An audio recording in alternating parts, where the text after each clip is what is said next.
Welcome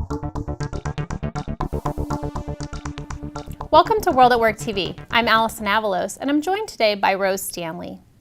Today's workforce is working in many different ways, even compared to a decade or so ago. In the last Workplace Flexibility Survey, we learned that 88% of organizations are offering some form of telework. And the impetus behind a lot of that evolution is the technology, which continues to evolve, really day over day. Rose, when we talk about telework, let's start off thinking about the terminology used. Is a distributed workforce the same thing as a teleworking workforce? Where we use the terminology telework, we're really talking about a program that's in place by organizations that offer up an opportunity for employees to work at least periodically from a different workplace than their office. But a distributed workforce is really different, and what we're really talking about there, it can include teleworkers, but it can also be employees that work in the same building, but perhaps are on different floors. Or as we think about how our organizations are really global now, you may have team members that are working in different parts of the country or maybe even in different parts of the globe. So in those terms, I would think of as a distributed workforce, but they still have to work together. They have to work collaboratively. So what are some of the concerns that top management has when you're thinking about a teleworking arrangement or this distributed workforce? Well, really, top management is concerned about getting the work done. So they're interested in making sure that there is productivity with these type of workers. They also have concerns about communication and being able to collaborate. We saw in our survey that you mentioned earlier that the most resistance that came about for teleworking was really from senior management. And then the next level was actually supervisors or line managers. So I believe that their concern is not just that they want them to be productive and that they want them to be able to collaborate, but they don't understand how easily it can be done. And as you said, it's evolving day by day. And I think if they don't understand what technology is available to them and to help that become seamless, then they're not going to feel comfortable with it. So perhaps there's a fear at play when it comes to top management and their comfort with using these types of teleworking and distributed work arrangements. In what ways can technology help, and has it evolved to help better address those types of concerns today versus a few years ago? Well, it has evolved, and technology has actually been kind of the impetus of how fast we have seen a mobile workforce evolve.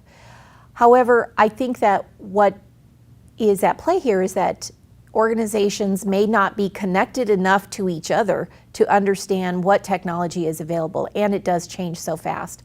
So for instance, where senior management may not feel comfortable with it, if someone would talk with the IT department, they probably do understand and know that there are a lot of things that are out there that are available to offer to their employees. So getting them involved is probably extremely important, whether it's from the human resources side who's setting up this type of work arrangement, or if it's in the departments and within the single units that are trying to get their employees to work better, more collaboratively. So one of the things that we first know, and let's just talk about technology and what it can do for us versus some of the things that we want to be careful of. Because technology can be your friend, but it also can be your foe. It helps you stay connected very easily. It helps you maintain that communication. You know, we have these things that are available to us and we can walk around. One of the examples that I was going to talk about was just even the hardware that we use.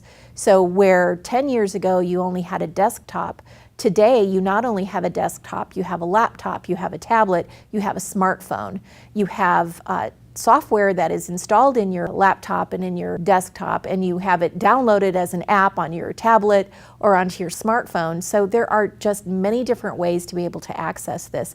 You need to be able to have your employees understand that as easily as it is to access it, you need them to be able to turn it off at times as well.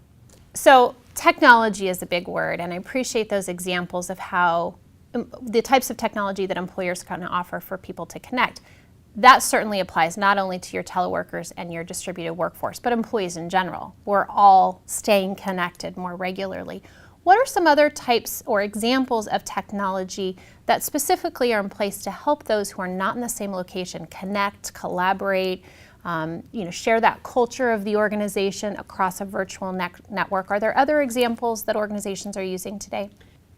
There certainly are, and I appreciate the fact that you brought up some of those ideas that not only do you want your distributed workforce to connect, you want all of your employees to be able to connect. One of the items that I was going to talk about was what I call a social network, and I'm talking more internally.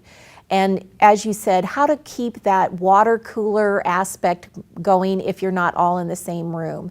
And some of the examples would be your instant messaging. It's a way for people to not necessarily have to get up out of their desk and go across the hall or go to another floor or even talk to someone across the world, where you can just instant message them.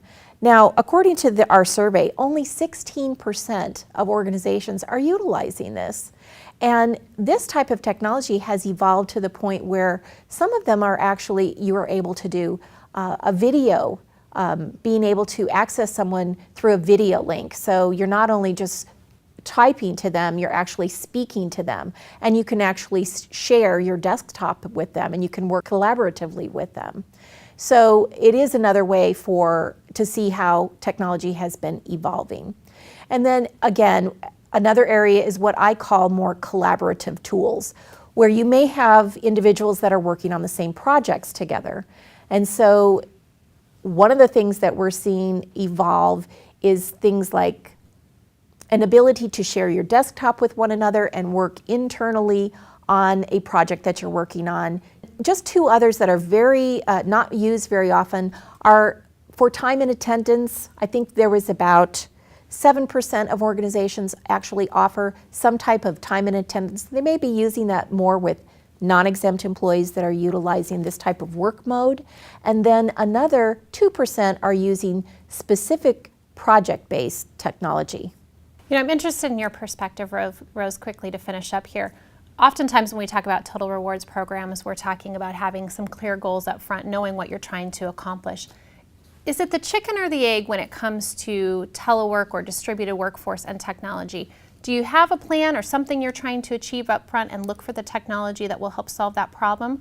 Or look for the technologies that help you advance this program in general and see what it does for you and then continue with the programs that are most successful for you? I think the answer is yes. Great. Because I think it can be both ways. It can stem from either direction, and I think that's the beauty of having a telework program that assists other things besides just being able to work virtually. You're helping employees in another way. Organizations or specific units that are looking for better ways for them to be able to work with their coworkers or with team members in other areas, that can grow generically from them as well. So really working with your IT folks and understanding that you may not know what you don't know in terms of what technology is out there for you. Let them go find some solutions and let them know what your issues are. Thanks, Rose. For WorldatWork TV, I'm Allison Avalos.